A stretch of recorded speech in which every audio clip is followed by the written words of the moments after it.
Hello, I'm Ali Pitts, and welcome to a Russian and Soviet movie podcast. You're about to hear an interview with Matthew Chadourne, who is executive producer and creative director of the Oxford Comedy Festival and the Saint Audio Podcast Festival. This is designed to serve as an appetizer for an upcoming episode on Grigory Chukrai's Ballad of a Soldier, with Matthew as the guest, which I'll be releasing on this feed as soon as I've gotten around to editing it. If you're a long-time listener or you're newer here but have nevertheless explored our back catalogue, you'll appreciate that this represents a fairly significant format change.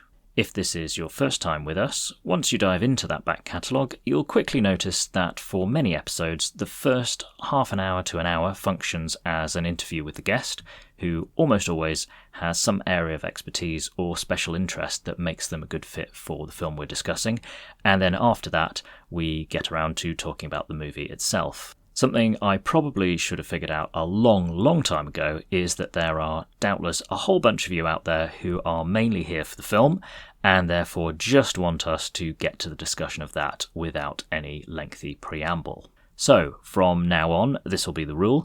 Interviews with guests will be their own separate bonus episodes, and for the regular episodes that centre on a specific film, we'll endeavour to get to that with minimal preliminary chit-chat.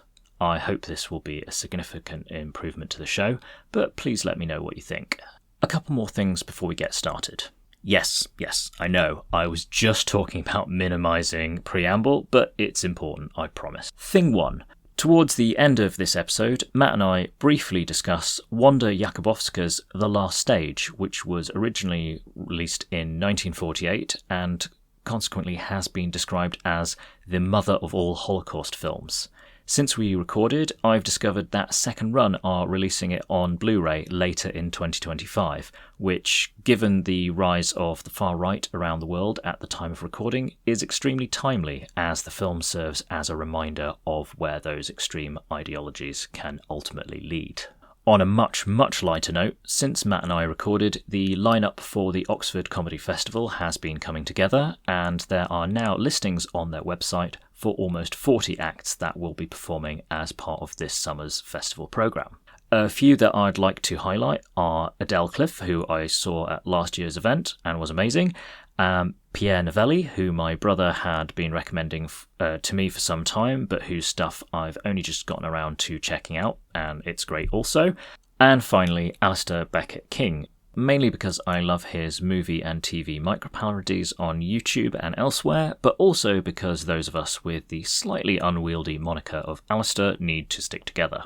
Links to all those things are, you guessed it, in the show notes. And now, without any further ado, here's my interview with Matthew Chadourne.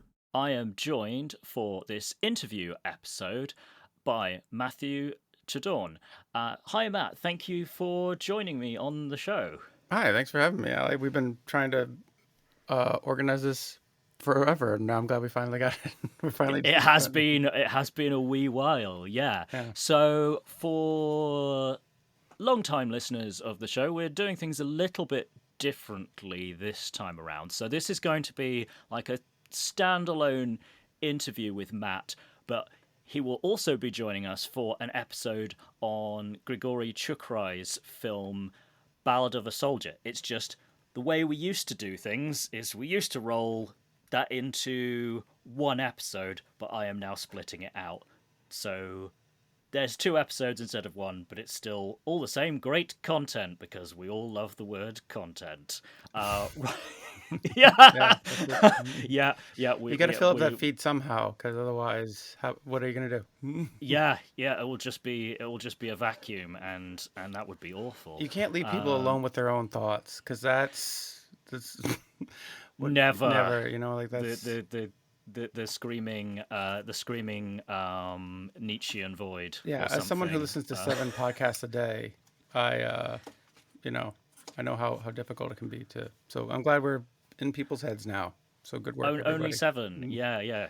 Creeping into your ears, through your ears, and into your brain. And yeah, that sounds very invasive and like Alien or something. But that's appropriate because this is a film podcast, so we can talk about Alien as much as we want. Oh, cool. I just saw Alien Romulus. Wait, are we not going to talk about Alien? Because I just saw Alien Romulus.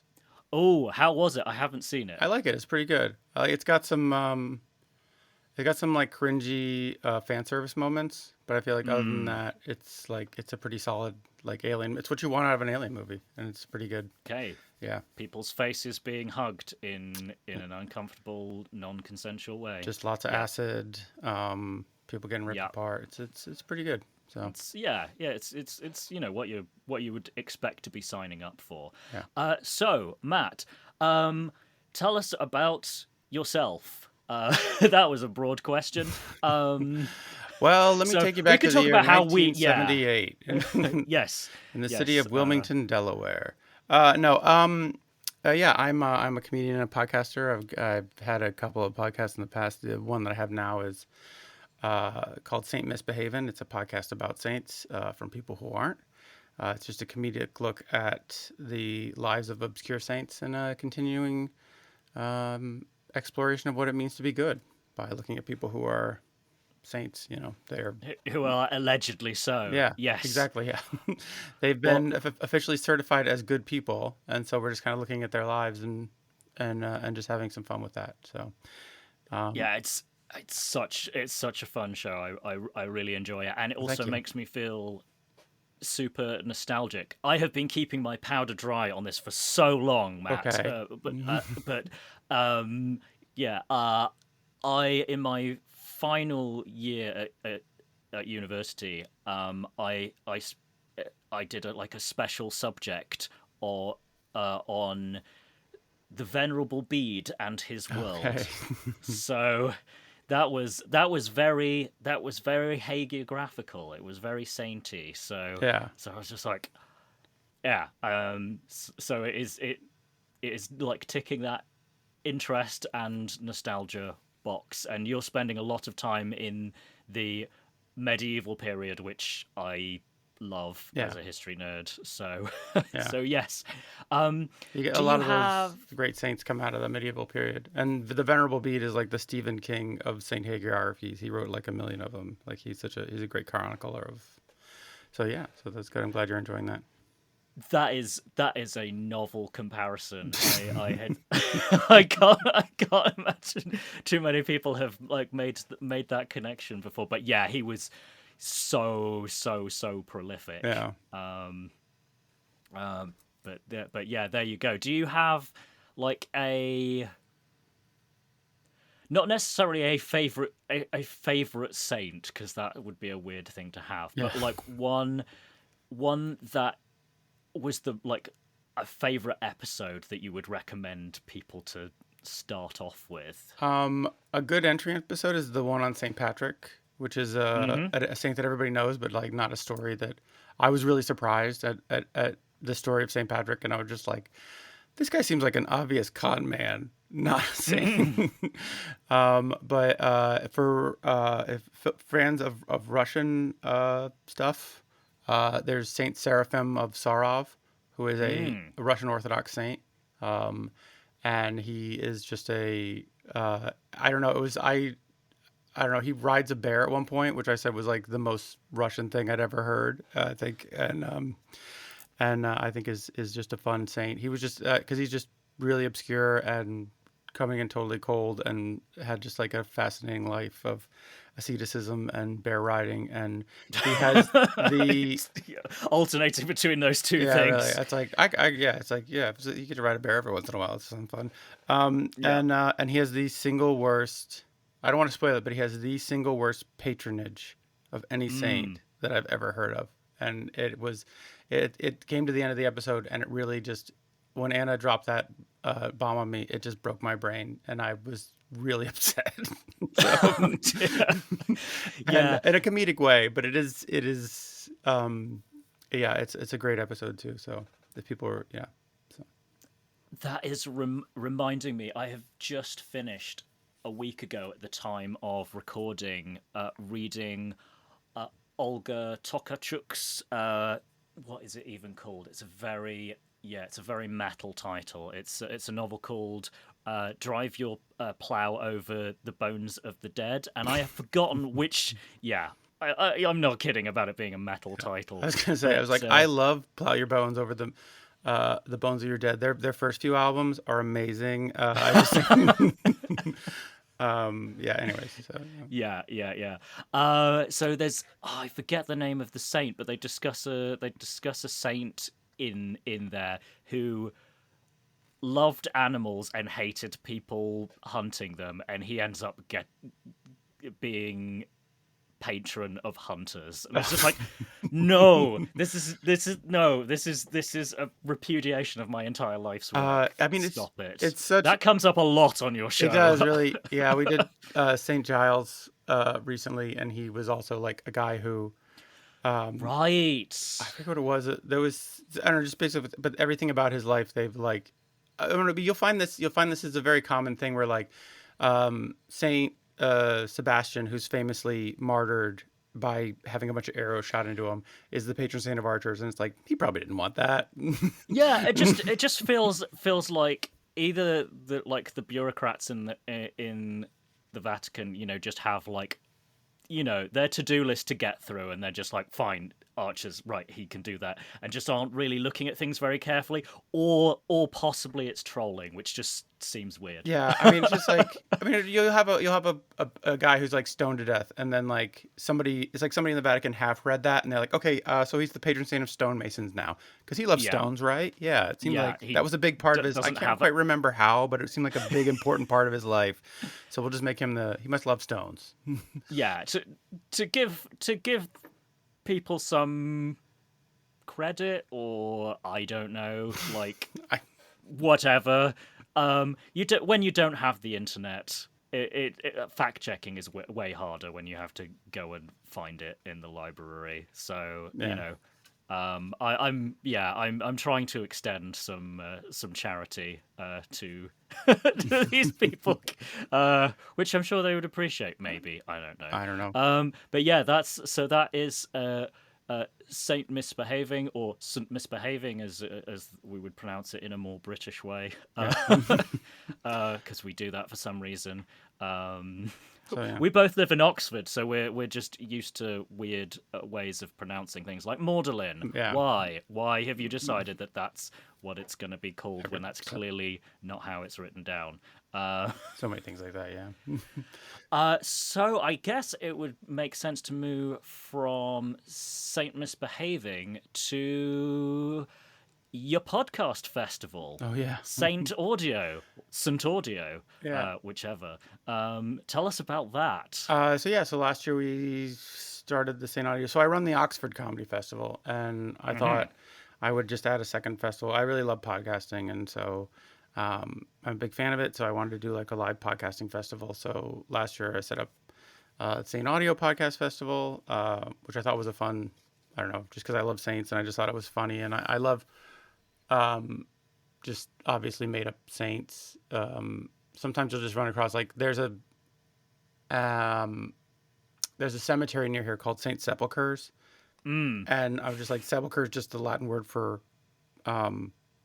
tomb. Tomb. Yeah, so just like that's Yeah. clearly not anybody's name. Like that's so weird and so funny, and I don't know. And there's also a college here called St. Cross, and I'm just like, I don't think there's a St. Cross. It's just it seems like somebody kind of made that up. Like I don't know. It sounded really churchy, so we'll just call it St. Cross. Yeah. That is doubling down on the churchiness. Yes. So anyway, so I made up this saint, and we had the Saint Audio Podcast Festival last year, and it was fun. It was really a lot of fun. Had a couple podcasts from America, the Flophouse and the Bechtel Cast, which are two great film podcasts. One is about bad films, and one is of feminist films, and they're both really fun and really funny and really interesting. And had them come to the UK. And I don't know, had a lot of other UK-based podcasts, kind of different things. We had Loremen, which is about folklore, and we had Neurodivergent Moments, which is about neurodivergence, and kind of a great interview show with people who are neurodivergent. And I don't know, yeah. So it was really a lot of fun. Not doing it this year. This year it turned out to be one thing too many. Because I had a new baby back in July, and so just organizing that and the Oxford Comedy Festival was just like one thing too many. It's on hold again. It's on hold for this year, but hopefully we'll have it again sometime in the future. So Yeah, watch this space. yeah. And I am very grateful to you for helping me address a cultural blind spot in my own, I don't know, upbringing or whatever Britishness. Okay. I had, where is he going with Yeah, this? I don't know. I was You like, are thinking is Spice World. I oh had right. never seen it, and it was one of the films that the guys on Flophouse discussed, which meant that there was a special screening of it at the Ultimate Picture Palace. So Yeah. seeing that one for the first time with a sold out audience who were extremely appreciative of that. I mean, let's call it a classic. I'm going to call it a classic. It's funny. I'd never seen it. Mm. I invited the Flophouse guys. They were going to do two shows. They came back to me. They're like, "We want to do these two shows. We want to do." They did Mm-hmm. Spice World and they did the Avengers movie from the '90s, the remake of the British TV series.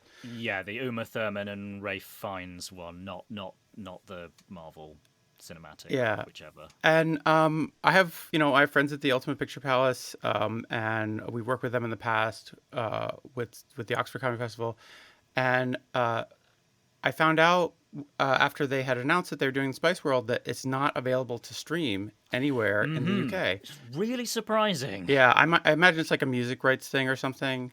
I think it is. Because Yeah. there's definitely demand, and I messaged the manager of the Ultimate Picture Palace, and I was like, and the programmer, and I was like, hey, weird request, can we show Spice World as part of this St. Audio Podcast Festival?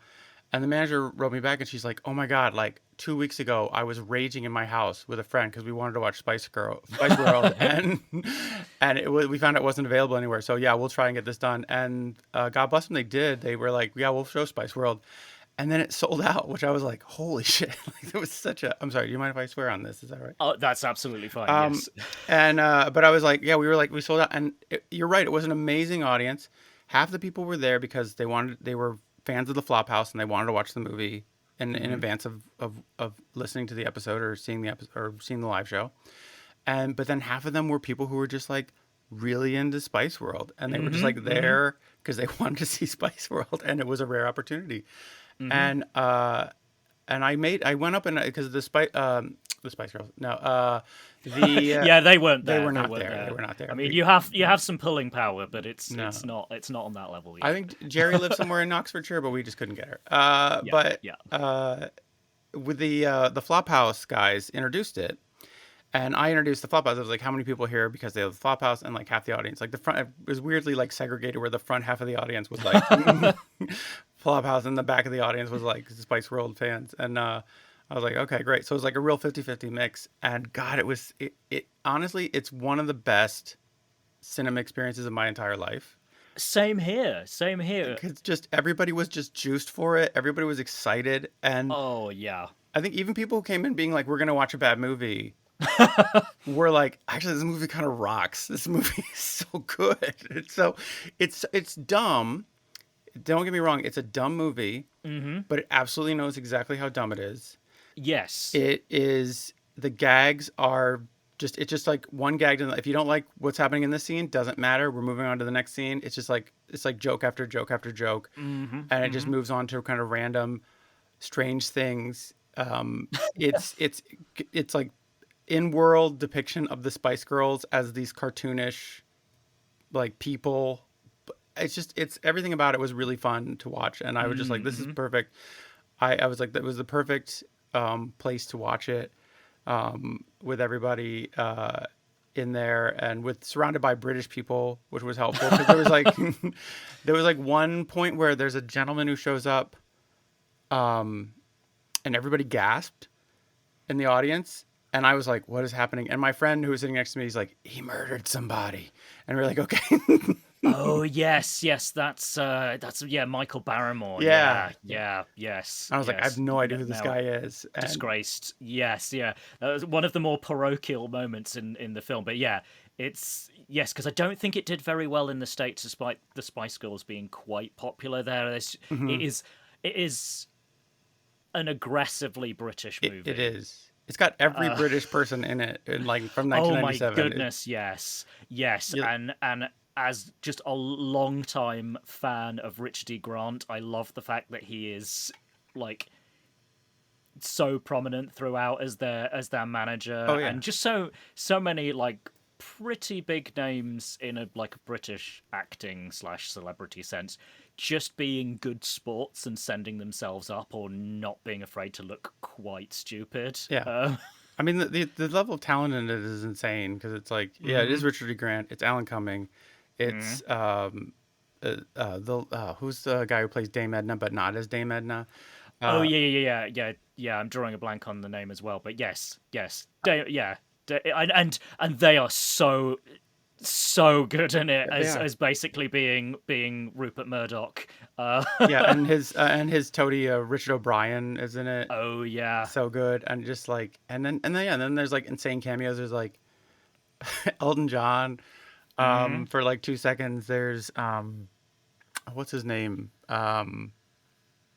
From Who Framed Roger Rabbit. Bob Bob Hoskins. Hoskins. Bob Hoskins is in it for a hot second. Like it's just so random. Like it's, I don't know, Dominic West is in it. Hugh and Laurie, Fry and Laurie are there. Hugh Laurie and I mean like yeah, it's so crazy. It's just a stacked cast, and as you were saying, such a good time at the cinema. Yeah. Like, highly recommend it. Independent film programmers in Britain, Yeah. or, Oh, it's funny. or I anywhere with a high concentration of Anglophiles. the manager said somebody reached out to them from, I forget if it was Calgary or somebody else. Somebody else had seen that they programmed Spice World and was like, "How did you get Spice World?" We want to show Spice World. It was like something, but yeah, I was like, I don't know. This seems like you could show this every month and you might get the same audience. But yeah, it was super fun, and yeah, that was yeah, it was one of the fun things we did at the podcast festival. Yeah, it was just we just tried to have like a lot of, fun programming that people would enjoy, and yeah, I think I liked it. I had a lot of fun doing it, or experiencing it rather. The doing of it is always stressful, but the experiencing the shows was great. So yeah, definitely would love to do it again, but I just don't have the energy this year. So There, yes. So sometimes the number of objects one is juggling should be maintained at a sensible level. yeah, Yeah, yeah. Cool. Well, I think so. From film-related events in Oxford, could you tell us about what's coming up for you this spring/summer? We're recording this in 2025. okay. If you're coming to this later, so you may have missed it, but if you're listening to this when it comes out, Yeah. Well, if you're listening to it before July, there's the Oxford Comedy Festival that I run every July. It runs from the 1st to the 31st. And that'll be at venues, a couple of venues around town. Easy enough to find, oxfordcomedyfestival.com. And yeah, that's exciting. We do that. We run about 54 shows. We've got some amazing folks. This year we have, so because I couldn't do the St. Audio Podcast Festival, I had reached out to some podcasts that I did want to have. And so I'm doing like a special weekend with a film podcast called We Hate Movies, which is actually, they do love movies. It's just the name they have. But that's also another bad movie podcast, or ostensibly a bad movie podcast. And they're coming for the first time from America to do 6 shows here at the old fire station, and that should be fun. They're doing 2 We Hate Movies, 1 I Love Movies. They're talking about Quantum of Solace, Hellraiser, which is a movie they love, which they want to talk about, and then King Ralph, which I don't know if you've ever seen King Ralph. no, I haven't. It's is that John Goodman? It is John Goodman. Okay, which makes me want to see it. 'Cause he's always watchable. He's always watchable. This is like a period in the 90s when so this is like from the mid 90s when John Goodman was kind of emerging as a comedy star and people didn't quite know, but he wasn't like Coen Brothers films, but when they put him in mainstream films, he would be like like it would often be a lot of broad comedies. Like this is the same period I think where he made the Flintstones. I was gonna say, And yeah. but he plays a Slav from Reno, who's the illegitimate son of the British royal family. And there's a terrible accident, and the entire British royal family dies. That's right. I was gonna say I do know the plot to this film. I was Yeah. like, is it that? Yeah. Yes. And so he becomes king of England. Basically, it's like an American slob becomes the king of England, and hilarity ensues. So yeah, and it's I don't know. I haven't seen it since the '90s, and so I'm excited to revisit it. Oh yeah. Yeah. But yeah, it's also got like fucking Peter O'Toole's in it, and Ian Holm or Ian or One of the yeah, somebody really, another really big British actor, and you're just like, oh my god, what are you guys doing in this? This is such a you guys are so much better than all of these people are better than this. Paying for a new house is the thing about Michael Caine and whichever Jaws he did. Jaws 4, yeah. I've never Jaws seen the 4, film, yeah. but I've seen the house it built, and it's beautiful. Yeah, yeah. So the Paints and Bills. But anyways, yeah, so we have that. That's a fun. So for film fans, I recommend We Hate Movies. It's a great podcast, and it's going to be some fun shows. And then we have and then surrounding that is about 50 other shows of comedians, some big names that people have seen on TV. I think we have Jess Foscue. I don't have everybody confirmed quite yet, but so I don't want to tell people. I wish I could tell you some of the names that I have. I'm waiting for confirmation on, but yeah, no worries. We will post the link. As if like I have a massive team. I'm gonna keep going. It's the Royal We because King Ralph and royalty and whatever. Yeah. We will post the link in the show notes so you can see who is on the bill. I went to a few shows last year. It was so much fun. Mm-hmm. Thematically appropriate to this show. One of the people I saw was Olga Koch, who is Russian British, but has an American accent. Which is very did not know she confusing. was Russian. When I first met her, I was like, "Oh, where in America are you from?" And she's like, "Oh, I'm actually Russian." I was like, "That was a real mind trip." I was like, "Your accent is perfect." Yeah, because she universitied, because it's a verb now, in the States, I believe. Yeah, apparently, yeah. Yeah, and with her being from quite a privileged background, I imagine she had English lessons from the time that she was yay high, because it's a podcast and you can see me doing the yay high. Yeah. No, I mean, I was she wrote, her new show is Olga Koch Comes from Money. Mm-hmm. That's the one I saw. And anybody who knows Olga Koch, or at least for me anyways, I imagine most people know Olga Koch and know of Olga Koch was like, this is the show I wanted her to write. This is the show I was really interested in, because I knew that she comes from like kind of Russian oligarch money. I knew this vaguely, and so I was always very post-Soviet privatization. Yeah, let's all enrich ourselves. So, and I was really curious about that story, like what her story was with that, and so she wrote that story. And she might still be touring with it. But so if you have a chance to see Olga Koch anytime, she's always a delight and a really fun comedian. But yeah, so that was a great show. Yeah. I don't know if we're getting Olga back this year, unfortunately. I think I asked, but she's not touring or she's like not working on a new show, but we're mostly a preview festival, so it's actually really fun. Yeah, I wanted to talk about that because I have never been to a preview festival, and I haven't seen a ton of comedy actually live in the flesh, so that sounds weird. Yeah, in person. Yeah. Let's choose a normal turn of phrase. Yeah, I have. Yeah, tell us about preview shows and what they're like for the uninitiated. Right. So the full name of the festival is the Oxford Festival Fringe Preview Comedy Festival. So we kind of which really trips off the tongue. Wow. That was a compromise title with one of my founders. She's like, you should have preview in there, like, in comedy, like 3 more times. It just is. And it's like, at some point, I need to put this on a poster. And it was like, we need to really, anyways, pare it down to just the essentials. But yeah, so what it is everybody's going to Edinburgh. Most people have heard of the Edinburgh Festival.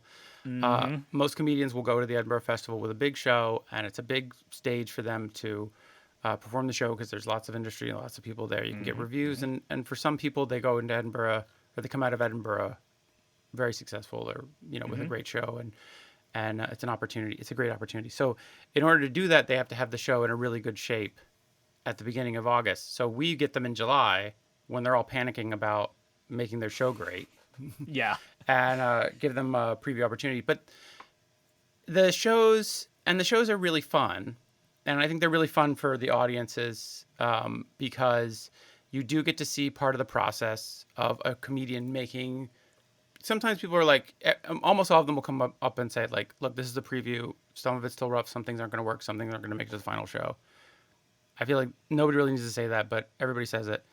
And then they always come up and smash. I saw Esther Manito last year, who, thank God I'm getting back this year. Esther Manito was just like, I don't know, I just like wrote all this last week and it's all brand new. And then she went up and did a show that like you'd have paid $50 to see. It was an amazing show. It was like I was like, you wrote that last week? It's perfect. It is amazing. Like anyways, but that's Esther Manito. She's just really great. But some people.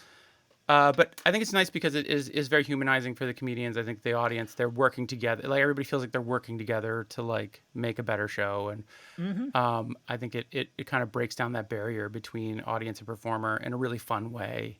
And you get to see some amazing comedy. And Oh yeah. and I think that's great. The other thing is like because people are so desperate for preview spots, we get some really great quality talent, like people you've seen on TV on like Taskmaster or Live at the Apollo or all these other TV shows that maybe, and you get them for like a really cheap price because we keep the prices pretty low.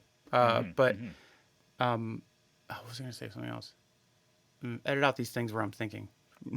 That's fine.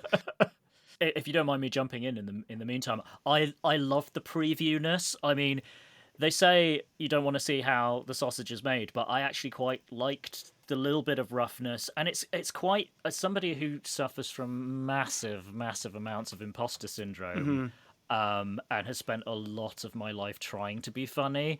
It's it's quite nice to see people who do it for a living, or at least do in some cases, like it's like it's something they make money at, even if they're maybe not. It's not their main gig. Right. Just like the fact that, oh no, it doesn't come out like Live at the Apollo. It's not. It's nice to be reminded that like actually practice is important. Yeah. and testing is important, and there's something really cool about like. Yeah. Everything was funny, but it is still nice to see like them sort of like responding to the audience's response to their joke. Right. I mean, that's the thing is they, and this is a bit of love for Oxford. Like the audiences that we get for the shows. So many times the comedian will come up to me and be like, that audience was amazing. They were like really They sat and they listened. They were super responsive to stuff that worked. So like they come out of the previews being like, well, I knew that worked because people like laughed, and then I knew the other thing was like maybe I need to work on that because people didn't like, because they were like people were locked in and enjoying it, and like I said, they get to feel part of the process, and like it, sometimes things don't work, but I don't know. It's we vet everybody. It's not like yeah. The secret of Edinburgh is anybody can go to Edinburgh if they have enough money. But this festival is very heavily curated. We put in some amazing, funny people. Some people a lot of up-and-comers, and some people very new, all of whom we know are extremely funny. So you're always in good hands. And then they go up and they try some stuff, and the hit rate is very high. The comedy is extremely great. It's very high caliber. And the stuff that misses is always still very funny, because even if something misses, comedians will be like, okay, well, that didn't work, and we all have a nice little laugh about how they made a little fool of themselves trying to put together a bit or something. And anyways, but yeah, it is amazing, and I would give it my I am giving it my hearty endorsement. I would endorse Get along. it, but Yeah, I'm trying. Yeah, just being the guy who runs it is reflexively very British. problematic. Yeah, yeah, no, quite. Yes, no, so much fun, and yeah, and I love that, as you were saying, around the audience stuff, like the fact that it feels like you are, like, saying co-creators of the show, like that's going way too far, but the fact that it's like a dynamic thing and it's not like a sort of consumer product Yeah. thing. You're not just like passively like being like, I am here to be entertained and I'm not going to engage with the stuff, and yes, Yeah. I don't know where I'm going with that. No, it's but, nice. I yeah. think there is an element of the audience leaning in a bit more, feeling more part of the process, being like, oh, they've come here to ask my opinion. Oh, well, I'll just be, Yeah. that kind of thing. So, I mean, I think that makes the whole experience very unique in comedy. It makes it like, I think it's just fun, collaborative. I think the whole nights are just fun. That's the whole thing, and that's what we've set out to do, is just to make these really great fun nights, bring in amazing comedians that we love, and share them with our community. And I think that, and I'm really happy. I'm really happy with the festival, how it goes. Yeah, I'm still working on the lineup this year, but by April 1st, I should have the full lineup, or at least most of the lineup, and I'll be announcing that and putting tickets on sale. And I recommend buying all the tickets. You don't even have to come; just buy all the tickets. Would be great. Yeah. Even if you can't come to Oxford and you just feel like, I'm just going to buy 50 tickets just because this guy seems really nice, that would be super helpful. Yeah, definitely do that. Definitely do that. Yeah. Right. Okay. Cool. Is there anything else you wanted to mention before we wrap this one up and start talking about a Soviet film from the late 50s? Is there anything else you want to? I don't know. Just you sounded very like. Is there something else you need to tell us, Matt? No, I wanted to explore that extremely problematic offhand comment. No. No. No. I'm a nice whatever. Those allegations are no, that's no allegation. Sorry. No, I'm good. I think that it's the podcast and the festival. Do you want to talk about the last? What do we see? Oh, it was called the last. What was the movie we saw together the other day? Oh, The Last Stage. The Last Stage. I couldn't. God, yes, because that was the last time. Yeah, we ran into each other in person. I'm sure you'll have a full episode about this, but yeah, we went to a screening that apparently you had recommended to the programmer, and I was so glad you did, because I missed it on Mubi, and I'm glad I missed it on Mubi and saw it in a theater with a bunch of people, because it was a rough film. Yes, yeah. I discovered it because it was on Mubi. They are very talking about curation. They are excellent at curating films. So that's the only reason it was on my radar, because they brought it up. But yeah, the story behind that film is wild. But as you were saying, a rough watch. But yeah, a good, positive, collective experience. And when we were watching it for National. No, is it international? It's International Holocaust Memorial. Oh, was Day. it? I didn't realize it was. Yeah. Well, it's very easy to remember because it's on my brother's birthday. Wow! Happy birthday! So happy birthday, brother! Yeah. Yes. But yeah, for I don't know. For those who don't know, it's a what is it? A Polish film? It is. Yes. And it's set. It's in. Is it Auschwitz? It's set in.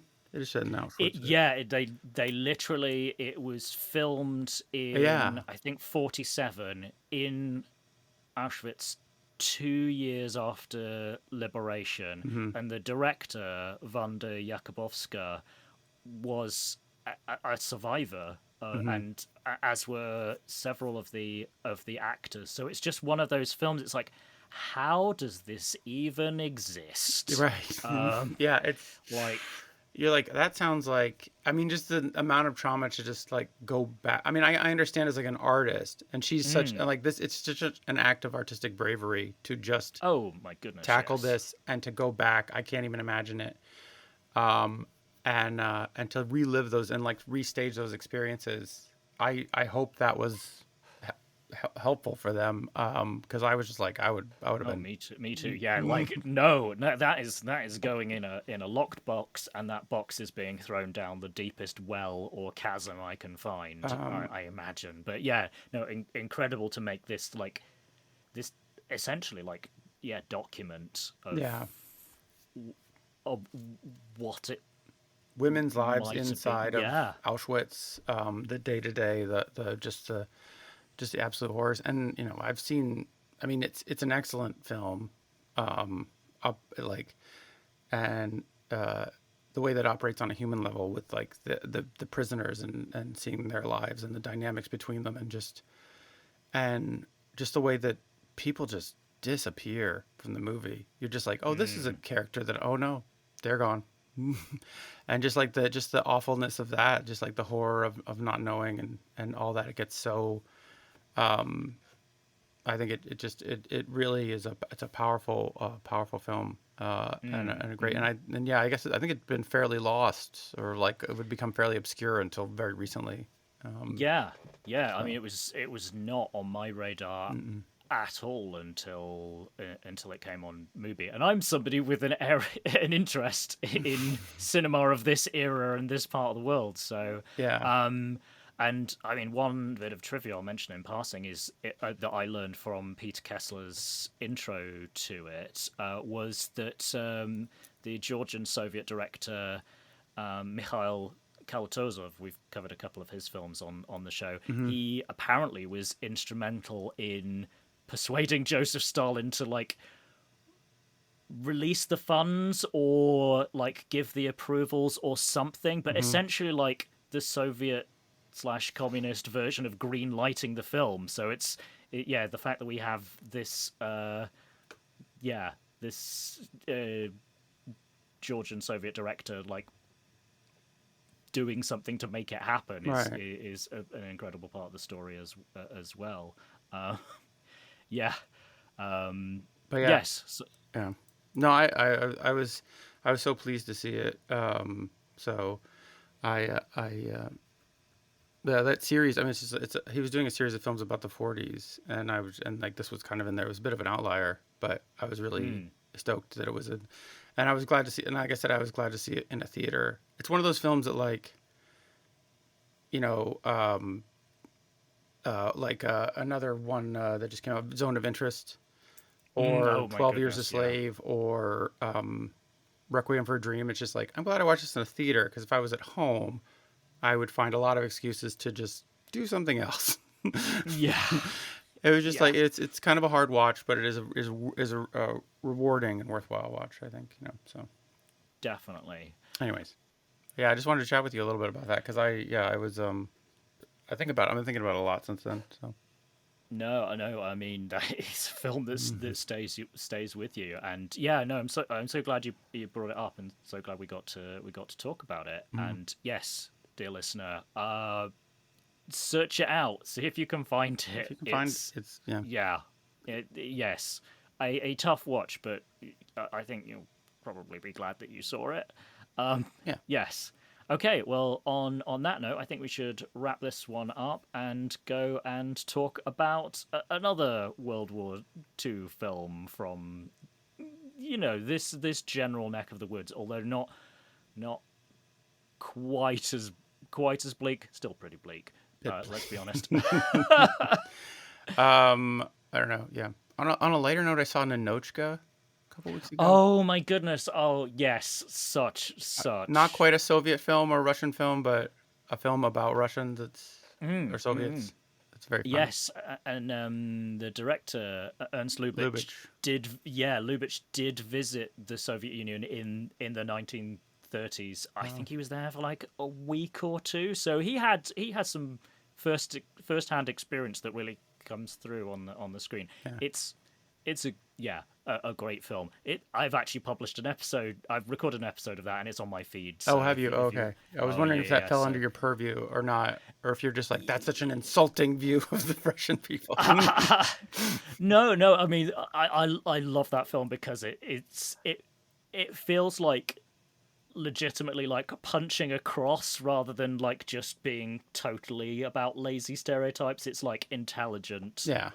satire rather than just like Oh yeah. haha haha Russians, vodka and bears. It's like, yeah, that is based on a true story, but can you try a little harder?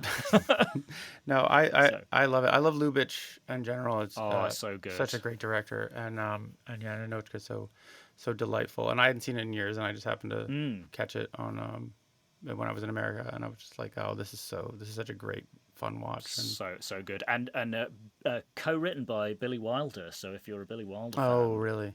yeah, so Yeah. that's where some of the sharp Barbs, Barb's. not Barbie, Barbenheimer. Just That was this last year. yeah, the dialogue is just like every line is just like a perfect little like just a piece of dialogue, and it's just every scene is wonderful and delightful. And if you want, so here's a great double bill. Oh yeah. Watch The Last Station, feel real bummed out, go take a walk, come back, watch Ninochka, feel a lot better. Yeah, a definitely a great like mental palate cleanser. Yeah. Definitely. And speaking of actors like sending themselves up, it stars Greta Garbo, and she is having a ball like sending up her like star persona, Yeah. which is really fun to watch as well. That So yeah, she's so brilliant in that because she's so yeah, it's like the stern Soviet functionary, and then yeah, communist cyborg. and then like yeah, and then becoming like more like oh, just just being like just enjoying like kind of falling in love with Western world, which the decadence of the world, it's just great. It's such a, just a fun movie. And you see her in a speed that you don't that I mean, because like the posters for the movie were just like Garbo laughs, which was just like this idea that Garbo doing comedy, and and and she's brilliant at it. She's just such a brilliant actress, and yeah, like setting up that persona and everything is like you're saying, it's so great. So, anyways, Yeah, but definitely. sorry, I just didn't want to leave us on the downer note. Fair. The comedy crowd pleasing instinct is strong. I appreciate that. Okay, cool. Well, thank you so much, Matt. And yes, listeners, if you have not heard it already, listen to our episode on Ballad of a Soldier if it's out yet, because I might be publishing these at different times. I'll be publishing this one first, so look out for that if it hasn't. So subscribe, like and subscribe. All the things that you're supposed to say at the end of a podcast. Yeah. Great. Okay, on that note, das Vidania, folks. Bye.